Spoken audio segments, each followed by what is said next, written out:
Thanks for tuning in. It's Wednesday, January 4th, 2017. I'm Sarah Mannel.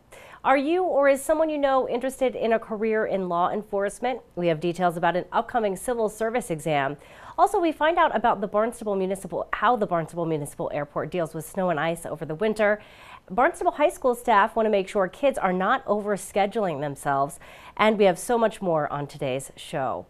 In our top story today, the Barnstable Police Department is looking for a few good men and women. Before joining the department, candidates must first take a civil service exam that is only offered every 2 years. The Barnstable Police Department is hosting an information session about the upcoming exam tonight. We're actually having some employees from civil service who actually give the test coming down to speak with any possible candidates who might want to take the test. We are a civil service police department. Out of 351 communities in the Commonwealth, there's about 163 that fall under the civil service system, which the test is only given once every 2 years. So you do not want to miss the test. Even if you're thinking about, being a police officer, if you don't take this test, you will not be eligible for at least 2 more years to take the test. So a lot of people are unaware of the process. How do you take it? Where do you take it? How do you sign up?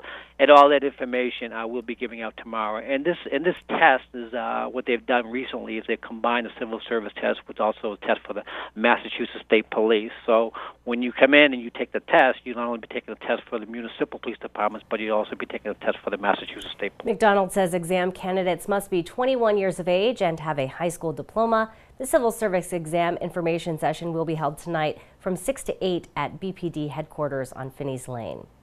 Barnstable High School officials are working to make sure students don't overload their schedules. Principal Patrick Clark says the stress and reduction of overall wellness of youth continues to be a priority. Clark will present research to the school committee this week about academic standing and how that may play a part in student stress. The school committee meets this Wednesday, January 4th, tonight at 7 in the Town Hall hearing room. Town Council will consider a zoning change that aims to make Hyannis more business-friendly. The proposal would allow more business uses in the Gateway Medical District surrounding the Cape Cod Hospital. You can weigh in on the proposal during the public hearing on the item. Town Council meets at 7 this Thursday night in the Town Hall hearing room. Well, the 24th session of Inside Barnstable Town Government will begin this month. The Academy is an 11-week course with the goal of educating residents about the operations of town government. The Academy includes a bus tour of 7 villages.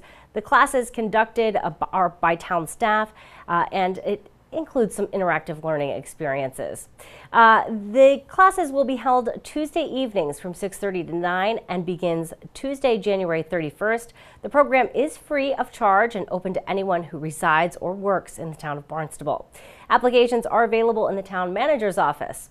Up next, how will snow and ice affect the Barnstable Municipal Airport? To learn more, I got a chance to chat with Assistant Airport Manager Katie Service.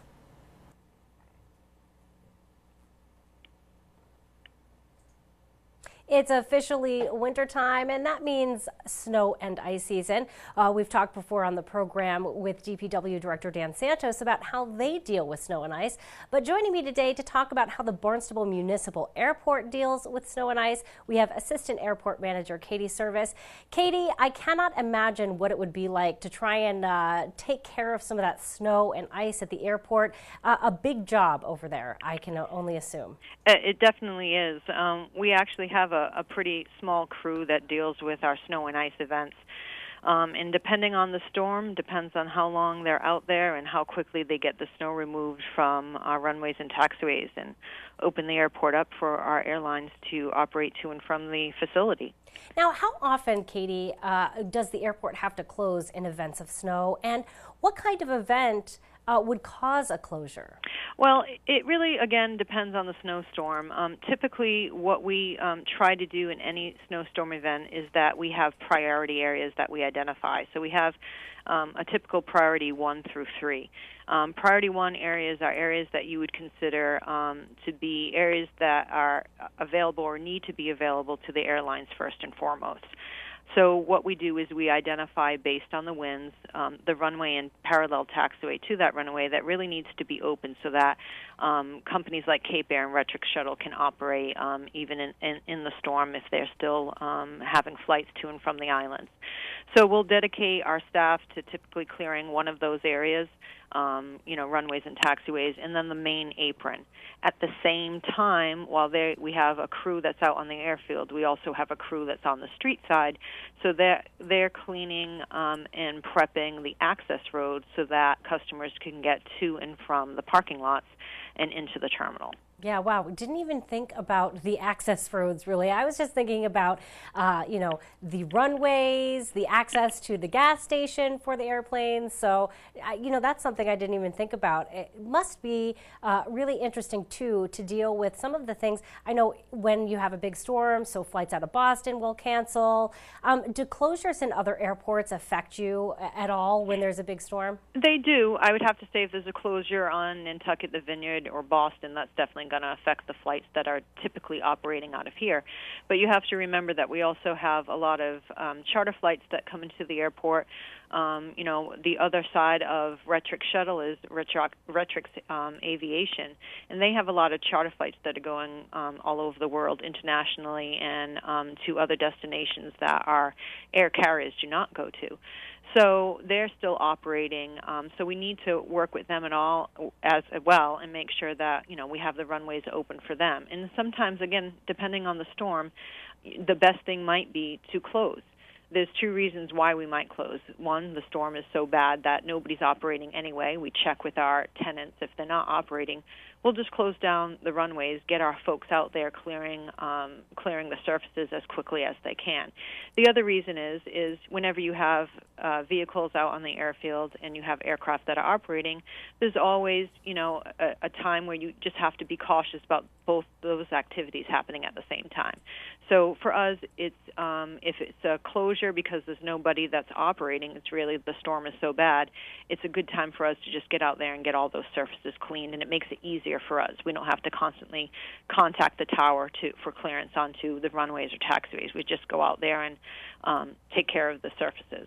Now, not to put you on the spot, this may not be a number you have in your head, and if you don't, that's totally fine. But do you know on average how many times the airport closes a winter? I mean, I suppose it depends on nature, but in recent years, has the airport had to close over the winter? So I would say that on average, most storms, if they're bad enough, we have closed.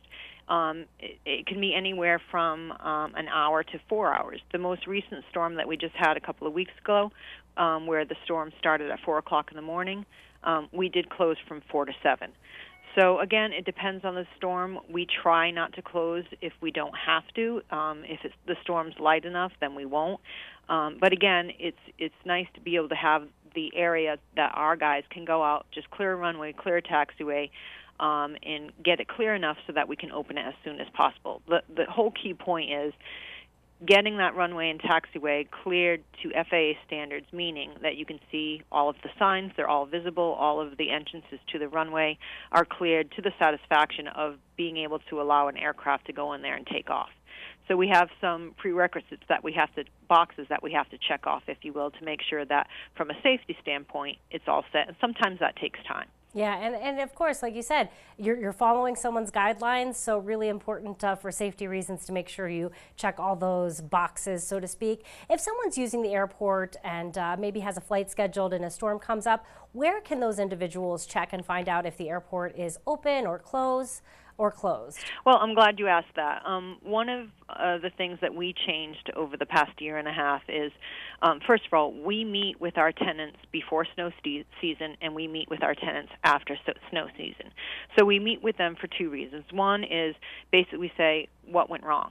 What did we do in our snow removal process that impacted your operations? What can we do better? And then we make modifications to our snow plan and how we do things based on the feedback that we get from the tenants. The tenants work very well for us. And one of the things that came out about a year and a half ago was the tenants, oftentimes what they were doing is they were calling into our operations department, which is a 24-hour department, and saying, when are we going to open? What's the status? So rather than having them do that, now we have a chain email that goes out. It goes out every 4 hours. It's a snow removal update. It provides them with information as to what areas are actively being cleared by our maintenance department and our operations department. what's being cleared, when we expect the runways and taxiways to be open, what still needs our attention. So the tenants are much more in the loop as to where we are in our snow removal operations. It makes it easier for them to determine whether or not they're going to cancel a flight or whether or not they're going to keep a flight on but maybe delay it by a half an hour. So that communication, that snow report and snow update has been really helpful to everyone involved. Wonderful. Well, thanks for joining us and chatting with telling us all about how the airport deals with snow and ice. We really appreciate it, and look forward to chatting with you again in the near future. Sounds good. Thanks a lot. I appreciate the time. Talk to you soon. Yep, bye-bye. Our guest today was Assistant Airport Manager Katie Service. So much more to come on Barnstable Today. The Growth Management Department is working to improve parking in downtown Hyannis. To find out more about the project, I talked with the town's Economic Development Specialist, Mike Travato, for today's Business Barnstable segment. Improving parking in Hyannis is a big job, and the Growth Management Department is trying to tackle that. Joining me now to talk more about that process is Mike Travato. He is the Economic Development Specialist here in the town of Barnstable. Mike, why is it so important to make sure we have plenty of parking spots for visitors? Well, obviously, from the standpoint of the businesses in downtown, if you can't park, you can't shop, you can't eat, and you can't do your business in downtown. So we definitely need parking. Yeah, and important too, I think, for some of these businesses to deal with employee parking as well. Where do you make your employees park if you're trying to leave those spaces for the customers? What are some other issues that some of these local business owners are running into in downtown Hyannis? Well, besides the fact that the parking is not properly managed at this point, and there may not be the right amount of spaces in the right location at the right time, I think a lot of visitors to Main Street who may not be familiar with the area, may not know exactly where to park. They're not sure where the off-site parking is, for instance. Probably could improve that with our wayfinding signage. I think that the fact that it's a one-way Main Street does make it a little more difficult because the circulation factor comes into play when people miss their destination and have to go back around the block again. There's just a couple of things. Yeah, pretty much nailed that spot on. Those are some of the things I think we all deal with when we're trying to park in Hyannis. Now, we may know where some of the off-street parking areas are, like behind North Street, but like you said, a lot of visitors aren't aware that there is a large parking available off of North Street. So one of the things you mentioned, and actually we should talk first, I guess, about a recent study that was done. A company came in and really looked and did an evaluation and said, what are we dealing with here? How can we help? What are some of the things that study found? Sure. Well, our parking consultants is a company called Nelson Nygaard. They're pretty well renowned, not only nationally but internationally, for their working with communities like ours and trying to solve our parking issues. So there's several things that they looked at, and the bottom line that they came up with was that they really feel that we have a need for less enforcement but more management of the parking demand itself. We may be able to solve some of these things, as I mentioned before, with wayfinding signage, better management of the off-season parking needs versus the peak parking needs, shared parking potential here with public-private sharing of parking is a possibility as well. Yeah, and interesting, one of the suggestions that Nelson Nygaard made was, in fact, making Main Street, taking it back to a two-way street. Why would that help the parking situation? Sure. Just to clarify, that was not specifically part of their study charge. But I think that they feel, when looking at this while they're doing the parking study itself, because that could be a whole study in and of itself, looking at two-way Main Street. It's a very large and somewhat contentious issue, obviously, because it's gone back and forth over the years. But in looking at other communities similar to Hyannis, they've seen that going from one-way to two-way has improved not only traffic flow but also the parking situation. So I think that's, I don't want to call it a throwaway recommendation, but I think that's sort of a lead-in to look closer at the two-way potential for Main Street going forward. But that's not that's not the be-all, end-all of this particular study. So I just want to be clear on that, because I think people are looking for the answer to two-way Main Street, and it doesn't come out in this particular study. Interesting. Yeah. And important to know too that if that was considered an option, that's a very long-term option, something you're not looking at right away, I'm sure. No, but obviously it's up to the town fathers to make the determination as to how important a priority that two-way Main Street is in terms of looking at that on a professional basis. Again, with similar way we are looking at the parking situation. But just much like parking as a whole ecosystem in downtown Hyannis, the traffic flow is an ecosystem that goes way beyond Main Street. You start looking at Route 28 and Route 132 and the feeder roads in from the highway, traveling east-west between Yarmouth and west of Hyannis. So I don't think you'd solve the two-way problem just by looking at it in a just one little sector of Main Street. You'd have to really look at it as the whole ecosystem, and that's being looked at right now in a bigger picture sense by the county, by the Cape Cod Commission, by the state. We looked at the Hyannis Access Study, all those things. That goes into a much bigger picture that we can discuss today. Yeah, I guess that's a really good point there, Mike. You can't necessarily make huge changes to Main Street without affecting all of the surrounding areas. So really something that is multifaceted, if you will. Were there any other suggestions Nelson Nygaard made that were a little bit easier to accomplish? Maybe I know you mentioned signage or shared usage. Anything else that would be a little bit easier and quicker to implement? I think better management of the existing parking itself and the spaces that we have. I mean, we've got almost 1,000 municipal spaces here and 250 on-street spaces. That's not even counting the private spaces. So I think that just managing our own parking in a better sense will help improve things. We've gone through a lot of iterations here over the years between the metered on Main Street to 2-hour parking on Main Street, and it may be time now in the 21st century to be looking what's the next progressive way to keep those short-term need spaces available in a turnover and get people that don't need that short-term parking into more remote spaces. So I think parking management is what they're looking heavily at. Well, thank you so much for joining us and telling us a little bit more about the study, some of the suggestions that they're making on how we can improve parking on Main Street in Hyannis. We really appreciate it and hope to chat with you again in the near future. My pleasure, Sarah. Thanks so much. Our guest today was Mike Trovato. He is the Economic Development Specialist in the town of Barnstable. So much more to come on Barnstable Today. Did you know that the sale of bonds helps fund capital improvement projects here in the town of Barnstable? To learn more about that process, I spoke with Finance Director Mark Milne. We'll share that interview with you now. It's about that time of year when the finance department starts thinking about bidding municipal bonds. To tell us more and to kind of explain a little bit more about that process, we have with us Finance Director Mark Milne. Mark, this is a little bit of a confusing process for me. Explain to me why we sell bonds. Sure. As you know, every year we provide or we are approved a capital improvement program.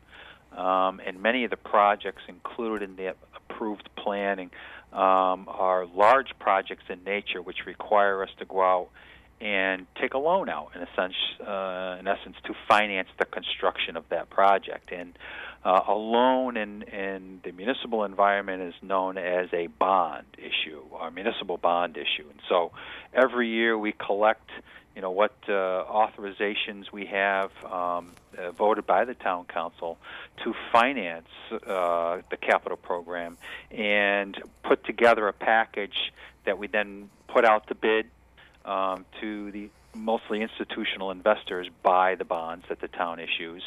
And so we're going through that process now of gathering all the data necessary to put together that package so that we can get this bond issued or this loan issued so that we can finance our capital projects. Now, when you say you described the individuals that purchase these bonds as investors, what type of investors are these? Yeah, they're mostly institutional investors. Big players in the game are like Fidelity, and institutional investors like that. These big institutions will bid on our bonds because they'll want to put our bonds in their investment portfolios and then in turn, they'll go out to their individual investors, who may be somebody like Sarah Mantle, who wants to buy a bond and put it in your investment portfolio.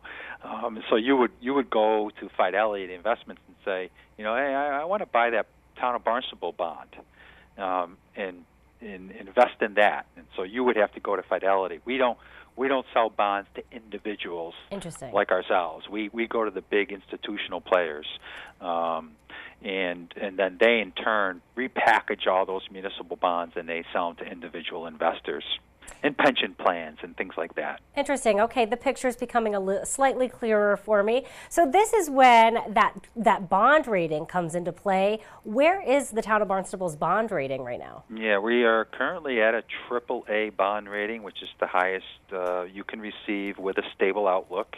And as part of this annual bonding that we do, we have to go back out to the rating agency, and they do a comprehensive overview of our financial condition and our internal management structure and our policies, and they will update that or assign a bond rating to this specific issue that we're going to issue in February of 2017.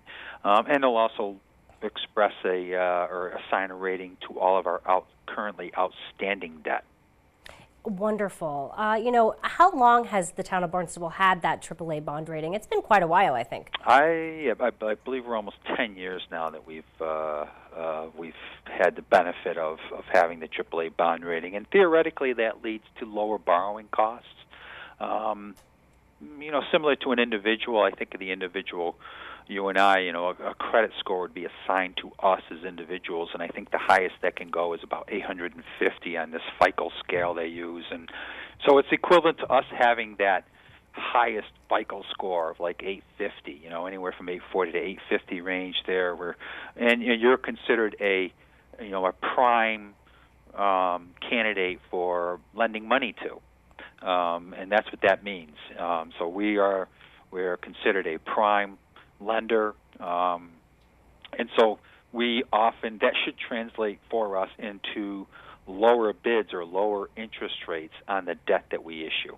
Wonderful. Saving us thousands of dollars. Also, I'm sure too, making it more of a good situation for investors to purchase our bonds, I'm assuming as well, because it's more of a guaranteed bet for that investment. It is. It's a guarantee that they're going to receive a return on their investment, although it'll be a smaller return on their investment because the bond pays less because we're paying less. But people are willing to pay or receive less in investment income with a higher security. Yeah, when you have less risk, that's you're right. a little more willing to take that gamble. Yes, so that's essentially what our AAA rating says to the investor. There's absolutely no risk with these guys. So if you want an investment that involves very little or no risk, then you purchase put some municipal bond issues with AAA ratings in your portfolio, and you've achieved that. Wonderful. Tell me a little bit how long this process takes. It takes months to gather all the information, because what we have to do is collect all of the borrowing authorizations that are made by the town council. We have to provide all the documentation that the appropriation and loan authorization for that project was advertised properly. We have to submit all of this information to our bond counsel, which is a team of attorneys, who express an opinion as to whether or not we've met all the legal requirements to issue this municipal bond as a tax-exempt municipal bond, because that's the other advantage of these bonds for an investor standpoint. Municipal investment income earned on municipal bonds is tax-free. So you don't have to pay any income tax on that. Which is another benefit that an investor receives, which translate to lower investment income as well, because of that very small risk and that tax advantage. So we put all this information together for bond counsel. They review it. They give us back an opinion as to whether or not it meets all the tax exempt criteria, and then we have to get a bond rating by Standard & Poor's, and then we go out to a competitive bid process where typically we receive anywhere from 5 to 10 bids, and we award it to the lowest bidder. Wonderful. Thank you so much for making this definitely something a little bit easier to understand. We really appreciate it and look forward to chatting with you again in the near future. Okay, Sarah. All right, thanks so much. You're welcome. My guest today, Finance Director Mark Milne. So much more to come. Let's find out what's happening around town in today's community calendar. The Cape Cod YMCA and the Hyannis Youth and Community Center are teaming up to host a Blacklight Zumba party this Friday, January 6th from 6 to 8. You can glow, shake, sweat, and shout. Adults can join in for $10. Kids are just $5. You can register at the YMCA in person, in advance, online, or in person at the event. Well, do you need a little help keeping that New Year's resolution? The Barnstable Senior Center offers affordable exercise and wellness classes for all ability levels. Classes include line dancing, Zumba, yoga, and more. You can visit the town's website and click through to the Senior Center to find out more about those classes. There are a few board, committee, and commission meetings scheduled this week. Here's our complete list.